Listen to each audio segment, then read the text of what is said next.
مفتی صاحب کے official channel مفتی طارق مسعود speeches کو سبسکرائب کریں۔ حدیث میں آتا ہے کہ حضرت عیسیٰ علیہ الصلاۃ والسلام جب آسمان سے نازل ہوں گے، اب پتہ نہیں اتنی اوپر سے زمین پہ آئیں گے، یہ اسباب کے خلاف ہے نا، یہ بات انسان کے لیے تو ممکن نہیں ہے۔ جب آپ زمین کے خول سے باہر جاتے ہیں آکسیجن ہی ختم ہو جاتی ہے، زندہ رہنا ممکن نہیں ہے، لیکن عیسیٰ علیہ السلام کو اللہ نے اپنی قدرت سے زندہ رکھا ہوا ہے۔ جب قرب قیامت میں دمشق میں عیسیٰ علیہ السلام آئیں گے تو حدیث میں آتا ہے کہ امام مہدی شام میں نماز کے لیے کھڑے ہوئے ہوں گے، عصر کی نماز کے لیے مصلی پہ، مینار ہے اس پہ کون نازل ہوگا؟ حضرت عیسیٰ علیہ السلام۔ تو مینار سے پھر سیڑھیاں لگائی جائیں گی حضرت عیسیٰ کے اترنے کے لیے۔ اب کمال کی بات ہے، اللہ وہاں سے یہاں تک آ گئے، تھوڑا سا تو رہ گیا فاصلہ، چھوڑا یار تم لوگ کی سمجھ میں نہیں آ رہا۔ ابے سوال پیدا ہوتا ہے کہ جب ادھر سے ادھر تک آ گئے تو تھوڑا سا تو رہ گیا ہے نا، اب یہاں سیڑھیاں کیوں لگائی جا رہی ہیں؟ بھائی دنیا کیا ہے؟ دارالاسباب ہے، ادھر سیڑھیوں سے جانا ممکن نہیں تھا، وہ اللہ اپنی قدرت سے ہی لے گیا۔ یہ دنیا دارالاسباب ہے، یہاں پہ کیا لگیں گی؟ سیڑھیاں لگیں گی، وہاں سے نیچے اتریں گے، اتنے بڑے بڑے بال ہوں گے جن سے پانی بہہ رہا ہوگا، کیونکہ حضرت عیسیٰ علیہ السلام کو جب سولی پہ لٹکایا جا رہا تھا اس وقت آپ نے غسل کیا تھا، تو اللہ نے ان کی شکل کا کوئی آدمی کر دیا اور عیسیٰ ابن مریم کو آسمانوں پہ اسی حال میں اٹھا لی۔ اور قرب قیامت میں جب نازل ہوں گے تو عصابۃ تغزو مع عیسیٰ ابن مریم، نبی نے فرمایا میری اس امت کے لیے جنت کی ضمانت ہے جو عیسیٰ ابن مریم کے ساتھ مل کے جہاد کرے گی۔ حضرت عیسیٰ نے آتے ہی کیا کرنا ہے؟ جہاد کرنا ہے۔ تو اور پھر ایسا جہاد ہوگا اما الاسلام و اما السیف، یا تو اسلام ہے یا تلوار ہے، بیچ کا کوئی راستہ نہیں ہے۔ اور تقاتلون الیہود، سب سے پہلے لڑائی کس سے ہوگی؟ یہود سے ہوگی، عیسیٰ ابن مریم کی، کیونکہ یہود نے آپ کو قتل کرنے کی کوشش کی تھی، تو اللہ تعالیٰ عیسیٰ ابن مریم ہی کے ذریعے ان سے انتقام لیں گے۔ خیر، اب ایسا نہ ہو کل کوئی امام مہدی آ جائے۔ آج کل مارکیٹ میں امام مہدی کے نام پہ منجن ہر تھوڑے دن میں کوئی مہدی۔ میرے والد صاحب ایک واقعہ بتایا کرتے تھے، ہماری محلے کی مسجد میں نا ایک آدمی بہت نیک تھا، عبادت کرتے کرتے نا اس کی کھوپڑی گھوم گئی اوپر سے۔ بعض لوگ بہت زیادہ عبادت کرتے ہیں، دماغ خشک ہو جاتا ہے، خوراک ہوتی نہیں ہے، ہنسی مزاح کی کوئی بات ہی نہیں ہوتی، تو اوپر سے سیٹنگ کیا ہو جاتی ہے؟ آؤٹ۔ تو اس کی سیٹنگ آؤٹ ہو گئی، برا نہیں تھا وہ، میرے والد صاحب کے پاس آیا، کہنے لگا، میرے والد صاحب کو لوگ حافظ صاحب کہتے تھے، حافظ صاحب ایک بات آپ سے کرنا چاہتا ہوں، آپ ذرا نیک آدمی لگ رہے ہیں، صرف آپ سے کروں گا، کسی اور سے نہیں۔ والد صاحب نے کہا کیا؟ کہتے ہیں مجھے نا کچھ الہامات ہو رہے ہیں کہ امام مہدی میں ہی ہوں۔ والد صاحب ہمیں یہ واقعہ سنا رہے تھے، کہتے ہیں کہ میں نے اس سے کہا کہ بس مجھے بتا دیا، میرے علاوہ کسی کو قطعاً نہیں بتانا، ورنہ حالات کا میں ذمہ دار، کوئی بھی پیل دے گا، صحیح ہے نا؟ تو بس یہ مجھے بتا دیا نا، بس یہ ہم دونوں کے راز کی بات ہے اور اللہ کو پتہ ہے، کسی تیسرے کو بتانے کی بالکل بھی ضرورت نہیں ہے۔ پھر والد صاحب نے اس کو بولا بھائی تو تھوڑا سا وظائف نا کم کر دے، تھوڑا سا نارمل لائف میں آ جائے، انسان کا بچہ بن جا، تیری کھوپڑی کیا ہو رہی ہے سیٹنگ اپ۔ تو بہت سے امام مہدی اس چکر میں بنے ہیں، ہوتے نہیں ہیں۔ تو جب امام مہدی نے آنا ہوگا نا تو سب سے پہلی بات یہ کہ وہ مہدی ہونے کا دعویٰ نہیں کریں گے، ان کو لوگ کہیں گے کہ آپ مہدی ہیں، ان میں علامتیں دیکھ کے علماء ان سے خود کہیں گے، سارے پیچھے پڑ جائیں گے کہ آپ مہدی ہو، سمجھتے ہو کہ نہیں سمجھتے ہو؟ تو جو خود سے مہدی ہونے کا دعویٰ کرے وہ تو مہدی ہو ہی نہیں سکتا۔ اور جب امام مہدی ہوں گے تو عیسیٰ ابن مریم نازل ہوں گے، جس کے دور میں عیسیٰ نازل نہیں ہو رہے اس کا مطلب وہ مہدی ہے ہی نہیں۔ تو حدیث میں آتا ہے حضرت مہدی مصلی پہ کھڑے ہوں گے تو حضرت عیسیٰ علیہ السلام آئیں گے تو وہ حضرت مہدی ان کو مصلی پہ آگے کریں گے کہ آپ نماز پڑھائیں، لیکن حضرت عیسیٰ علیہ السلام کس کے حوالے کریں گے مصلی؟ کہ یہ نماز آپ ہی پڑھائیں گے۔ کیوں؟ مجھے اللہ نے نماز پڑھانے کے لیے نہیں، مجھے کس کے لیے بھیجا ہے؟ جہاد کرنے کے لیے بھیجا ہے، میں تلوار لے کے لڑائی کروں گا، یاجوج ماجوج کو قتل کریں گے۔ اب یاجوج ماجوج کہاں ہیں اس کے بارے میں کوئی صحیح بات ہمارے علم میں نہیں ہے۔ ویسے بھی اگر ہمیں پتہ چل جائے کہاں ہیں تو وہ دریافت ہو جائیں گے نا، اور قرآن کہتا ہے قرب قیامت سے پہلے وہ دریافت بولو نہیں ہو سکتے۔ تو اللہ نے چھپا دیا ہے ان کو، چھپا دیا ہے تو چھپایا ہے اس لیے کہ پہلے نہ پتہ چلے کدھر ہے۔ کچھ لوگ کہتے ہیں یہ چائنیز ہیں، کوئی بھروسہ نہیں ہے ویسے لگتا ہے کہ شاید ہوں، کیونکہ وہ جو ذوالقرنین نے دیوار بنائی تھی نا سیسا پلائی ہوئی اور پہاڑوں کے پیچھے دھکیل دیا تھا اور پھر بڑی تعداد ہو گئی ان کی، حدیث سے پتہ چلتا ہے شاید وہ، لیکن بہرحال کوئی یقینی بات نہیں ہے۔ تو یاجوج ماجوج ایک بڑی طاقتور قوم ہوگی جس کو حضرت ذوالقرنین نے سورہ کہف میں اس کا بھی تذکرہ ہے, پہاڑوں کو بند کر کے ان کو دھکیل دیا, کہیں چھپا دیا ان کو, تو قرب قیامت میں وہ نکلیں گے اور پھر دنیا میں تباہی مچائیں گے. اور پھر ان کو کون قتل کرے گا؟ حضرت عیسیٰ علیہ السلام. تو وہ ابھی نہیں نکلیں گے, جب نکلیں گے تو ان کا ابھی دریافت بھی نہیں ہو سکتے وہ. باقی وہ کچھ کہتے ہیں مریخ میں ہیں, کچھ کہتے ہیں کہاں ہیں, ہمیں نہیں پتہ کہاں ہیں. بہرحال بظاہر تو لگتا ہے زمین میں ہی ہے, کیونکہ ذوالقرنین جو گئے تھے مشرق اور مغرب شمال جنوب کا انہوں نے سفر کیا, اسی زمین میں کیا تھا سفر. تو واللہ اعلم. ہمیں بس اجمالی طور پر ان چیزوں پہ ایمان لانا ضروری ہے. ان کی ڈیٹیل ہمیں بتائی نہیں گئی ہے تو ہمیں ڈیٹیل میں جانے کی اجازت نہیں ہے. باقی قیاس آرائیاں ہوتی ہیں, صحیح بھی ہو سکتی ہیں, غلط بھی ہو سکتی ہیں. اچھا, تو میں یہ عرض کر رہا تھا کہ 309 سال وہ سوئے ہیں. وَنُقَلِّبُهُمْ ذَاتَ الْيَمِينِ وَذَاتَ الشِّمَالِ, اللہ کہتے ہیں ہم ان کو پلٹتے تھے, اب ادھر کو کروٹ لے کے سوچو, اب ادھر. وَكَذَلِكَ بَعَثْنَاهُمْ, 309 سال کے بعد ان کو اللہ نے جگایا. پوری حکومت بدل گئی, پوری حکومت کا تختہ پلٹ گیا. اب جب 309 سال کے بعد اٹھے ہیں تو پیٹ کمر سے چپکا ہوا ہے, ٹھیک ہے نا, بھوک لگ رہی ہے ٹائٹ والی. تو کیا کہتے ہیں, کم لبستم, پہلے آپس میں کہنے لگے ہم کتنا سوئے ہیں, ہم کتنا سوئے.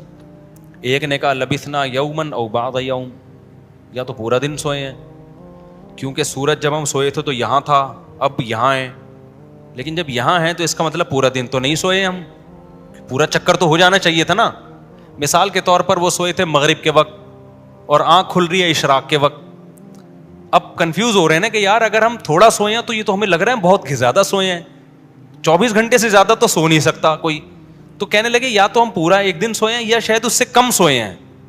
کم سونے پر یہ اعتراض ہو رہا ہے کہ نیند تو بڑی شاندار طریقے سے پوری ہوئی ہے, 4-6 گھنٹے میں ایسی ہوتی نہیں ہے. اور اگر زیادہ سوئے ہیں تو سورج جب ہم سوئے تھے وہ یہاں تھا, اب یہاں ہیں, تو یہ تو 24 گھنٹے بھی پورے نہیں ہوئے, کیونکہ ان کا کیا خیال ہے کہ یہ 300 دفعہ پلٹ کے سورج آ چکا ہے. جب کافی دیر ان کی بحث ہوئی تو کہنے لگے ربکم اعلم بکم, اللہ ہی جانتا ہے بھائی کتنا سوئے ہیں, اس بحث سے کوئی فائدہ نہیں ہے, ابھی تو روٹی کی فکر کرو. فبعثوا احدکم بورقکم, یہ سکہ رائج الوقت لے کے جاؤ اور روٹی لے کر آؤ. اب دیکھو یہاں بھی وہ اللہ پہ توکل کر سکتے تھے کہ ہم جا رہے ہیں, پیسے لے جانے کی ضرورت نہیں ہے, ہم نے اللہ کے لیے قربانی دی ہے, کھلائے گا کون ہمیں؟ اللہ. نا بھائی, اللہ نے کہا ہے جتنے اسباب اختیار کر سکتے ہو کرو. تم ایک اجنبی جگہ پہ جا رہے ہو, تمہارے پاس سکے ہونا, پیسے تو لے کے جاؤ. عربوں میں نا جب زمانہ جاہلیت میں حج ہوتا تھا تو دور دور سے جو عرب قبیلے بیت اللہ آتے تھے پیسے نہیں لے کے آتے تھے ساتھ میں, کہتے تھے کہ ہم اللہ کے گھر کی زیارت کے لیے جا رہے ہیں تو کھلائے گا کون ہمیں؟ اللہ, ہم پیسے نہیں لے کے جائیں گے. یہ تو توکل کے خلاف ہے یار, اللہ کے مہمان. وہ مثال ایسے دیتے تھے جیسے آپ اپنی نانی کے جا رہے ہو اور اپنی کھانا ساتھ لے کے جا رہے ہو, تو نانی کو غصہ آئے گا نا, بیٹا میں نے تیری دعوت کی ہے تو کھلاؤں گی کون؟ میں کھلاؤں گی تجھے, تو اپنے ساتھ کھانا کیوں لے کر آیا ہے؟ تو کہتے تھے جب ہم کسی کے مہمان ہوتے ہیں تو کھانا ساتھ نہیں لے کے جاتے, میزبان کا کام ہے, تو ہم اللہ کے گھر پہ جا رہے ہیں, ہم پیسے لے کے نہیں جائیں گے, اللہ پہ توکل کریں گے. جب پیسے ختم ہوتے نا تو بھیک مانگ رہے, تو بھائی کو اللہ کے نام پہ کوئی کھانا دے دے یار, کوئی تو روٹی دے دے. جب پیسے ختم ہوتے تو کیا کرتے یار, کہیں سے جگاڑ, پھر چوریاں چکاریاں شروع کر دیتے. تو قرآن میں اللہ نے آیت نے نازل کی وَتَزَوَّدُوا, جب حج کے لیے جاؤ تو زاد راہ لے کے جاؤ, پیسے لے کے جاؤ. کیوں؟ فَإِنَّ خَيْرَ الزَّادِ التَّقْوَىٰ, سب سے بہترین زاد راہ تقوی ہے. وہ توکل جو تمہیں بھکاری بنا دے, گناہگار, کیونکہ بھکاری پن یہ تقوی کے خلاف ہے. تو پہلے تقوی کی فکر کرو کہ لوگوں کے سامنے ہاتھ نہ پھیلانے پڑے. تو ان کو بتا دیا اللہ نے صحابہ کو کہ توکل کا یہ مطلب نہیں ہے کہ دنیا میں اسباب اختیار نہ کرو, حج پہ جا رہے ہو تو پیسے لے کے جاؤ سارا. تبھی فقہا کہتے ہیں, فقہا نے دین کو خوب سمجھائے کہ حج صرف اس پہ فرض نہیں ہو جاتا کہ آنے جانے کا انتظام ہو جائے, نا, حج اس پہ فرض ہوگا آنے جانے کا انتظام بھی, راستے میں کھانے کا انتظام بھی, اور جتنے دن آپ گھر کی مارکیٹ سے شارٹ رہو گے بیوی بچوں کے کھانے کا بھی انتظام. آپ کا حج کا آ گیا بھائی, آپ نے کہا میرا جہاز کا ٹکٹ بھی ہو گیا, ہوٹل کا کرایہ بھی ہو گیا, کھانے پینے کا انتظام بھی ہو گیا, نکل گئے 40 دن کے لیے. بچے کہہ رہے ہیں ابا مارکیٹ سے کیا ہو گیا شارٹ, ابا ہم کیا کھائیں یہاں پہ؟ تو ابا کہہ رہا ہے بیٹا میرے لیے چونکہ آنے جانے کا پراپر انتظام ہو گیا تھا تو مجھ پہ حج فرض ہو گیا ہے, کیونکہ اللہ نے کہا ہے جس میں استطاعت ہے حج فرض ہے, تو مجھ میں استطاعت تھی حج فرض ہے. تو بچے کہیں گے ہمارا کیا قصور ہے. اس لیے علماء نے بیان کیا کہ استطاعت میں یہ بھی داخل ہے کہ آپ کا بھی اور جن کی آپ کفالت کر رہے ہو, جو آپ کی شرعاً ذمہ داری ہے, ان کا بھی انتظام ہو. سمجھتے ہو کہ نہیں سمجھتے ہو؟ تو انہوں نے اپنے ساتھ سکے لے کے گئے ہوئے تھے, وہ سکہ رائج الوقت.